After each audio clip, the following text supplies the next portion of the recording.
বিশ্বাসী পদভারে চলো, সেরাদের সেরা হয়ে বাংলার বুক জুড়ে বিজয়ের সুরে কথা বলো।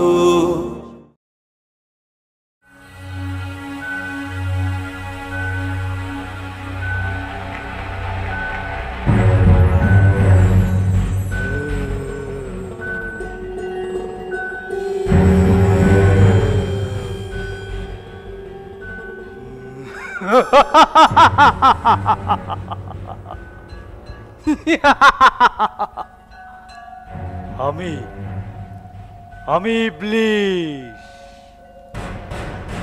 আমার দেহ আগুনের তৈরি।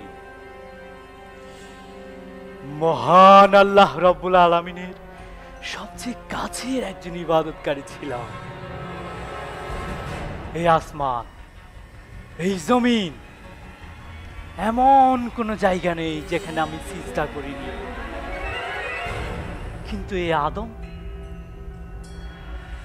সে তো মাটির তৈরি, কি করে তাকে আমি সিজদা করি? এটা কি সম্ভব? না না, এই বনি আদমকে জান্নাত থেকে বিচ্যুত করার জন্যই আমার আবির্ভাব। আমার সন্তানেরা তোমরা কে কোথায় আছো? যাও এখনই পৃথিবীতে ছড়িয়ে ছিটিয়ে পড়ো। তোমাদের শক্তি দিয়ে এই বনি আদমকে সঠিক পথ থেকে বিচ্যুত করে নাও। হ্যাঁ, কি বললে? তাই তো। আরে আমরা কি শয়তানি করব? আমাদের চাইতে বড় শয়তান তো এই পৃথিবীতেও রয়েছে। এই যে রমজান মাস আসলে তারা প্রত্যেকটা দ্রব্যমূল্যের দাম বৃদ্ধি করে দেয়। দেউলিয়া দেশে কাঁচামরিচ বিক্রি করে 50 টাকা, আর বাংলাদেশে 150 টাকা। শুধু তাই নয়, বর্তমান শিক্ষা ব্যবস্থায় শরীফ থেকে শরীফা হওয়ার গল্প শিখাচ্ছে।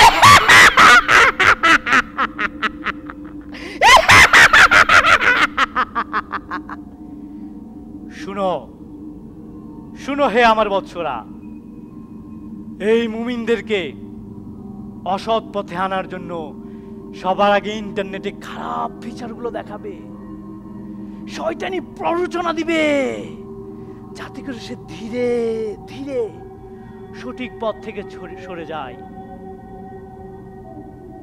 আর কোরআন হাদিস থেকে সে দূরে সরে গিয়ে ফেসবুক প্রেমে আসক্ত হয়ে যাবে। যাও, তোমাদেরকে আমি শক্তি দিয়ে দিলাম, যাও। হ্যাঁ, আমিও যাচ্ছি। ওই যে দেখো একটা ভালো ছেলে, ওই ছেলেটিকে আমি পথভ্রষ্ট করে দিয়ে আসি।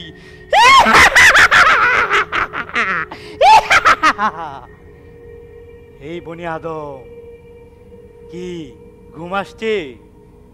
ঘুমানোর এত তাড়া কিসের?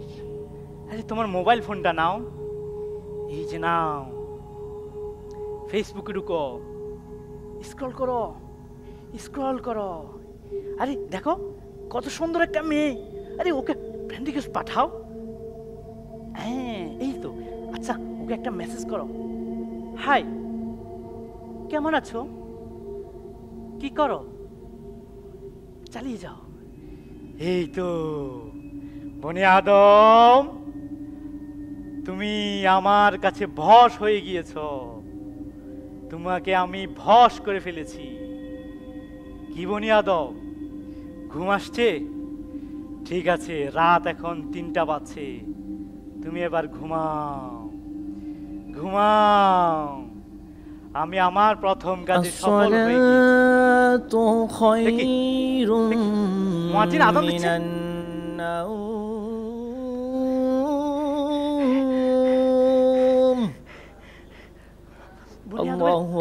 কানে আঙ্গুল দিয়ে রাখতে হবে যাতে মুয়াজ্জিনের আযান শুনতে না পাই। আরে তার অ্যালার্ম বাজতেছে, এই অ্যালার্মটা বন্ধ কর। শরীরটা মেসেজ করে দিচ্ছি, বনি আদম ঘুমাও। আরে রাত এখনো শেষ হয় না, ঘুমাও। তোমার ফজর নামাজ আমি কাজা করে দিব। ঘুমাও, জন্মের ঘুম ঘুমাও। ফজরের ওয়াক্তের সময় আর মাত্র 1 মিনিট বাকি আছে। ঘুমাও। এ কি, বনি আদম জেগে গিয়েছে? সে তওবা ইস্তেগফার পড়ছে। তওবা ইস্তেগফার, তওবা ইস্তেগফার পড়লে তো আল্লাহ তাকে ক্ষমা করে দিবেন। তার আযাব, সে গজব থেকে মুক্তি পেয়ে যাবে। এই বনি আদম, বনি আদমকে আমি জান্নাত থেকে বিমুখ করতে পারবো না। আমি কি হেরে গিয়েছি? না, আমি আবার আসবো বনি আদম। আমি আবার আসবো, আমি আবার আসবো, আবার আসবো।